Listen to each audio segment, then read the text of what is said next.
So, no, I wouldn't say I have a passion for HR.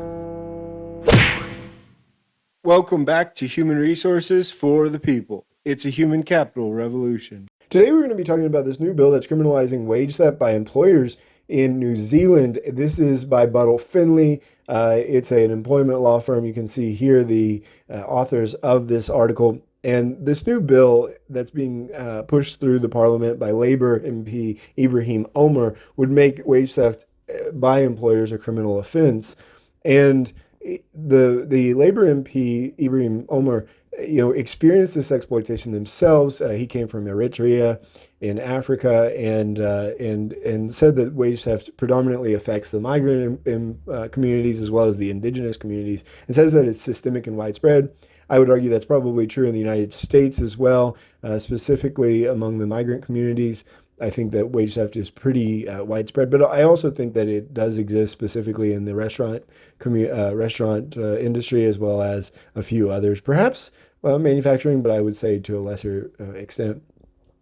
So right now, the employees can go after wage arrears, so they can go back for the money owed in a civil court, and that means that they file a claim through the Employment Relations Authority. I assume that's just like the Department of Labor in the United States, and they can also seek penalties in addition.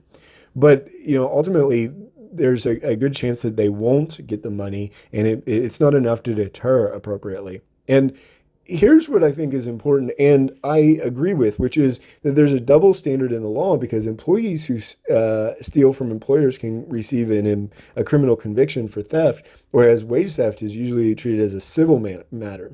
And this is what I agree with. Generally speaking, I'm not in favor of a lot of new regulations. I think that enforcing the regulations that we currently have is the best way to prosperity. We often don't do a good job of that in the United States. But here, I don't think that this is adding regulations at all. This is simply equalizing the playing field and treating people the same across the board. And I agree with that.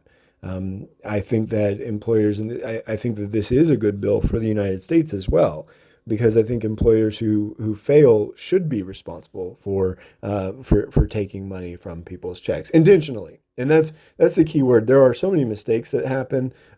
Listen, I've been on every side of those mistakes, and I understand when they happen. But intentional underpayments should be held accountable. And in this bill, mistakes are not captured. So if the bill is approved, the penalties for employers who are found guilty of wage theft are a fine of up to $5,000 or 1 year imprisonment, or up to $30,000 fine for employing entities. In my opinion, the penalty should be whatever the theft penalty is, in the United States, right, or in New Zealand. So if, for example, an employee is stolen from 500, and then a normal theft of $500 is this penalty. That's what it should be treated equally. There's frankly no difference, and it would encourage the managing authority to truly hold that responsible and be attentive to it.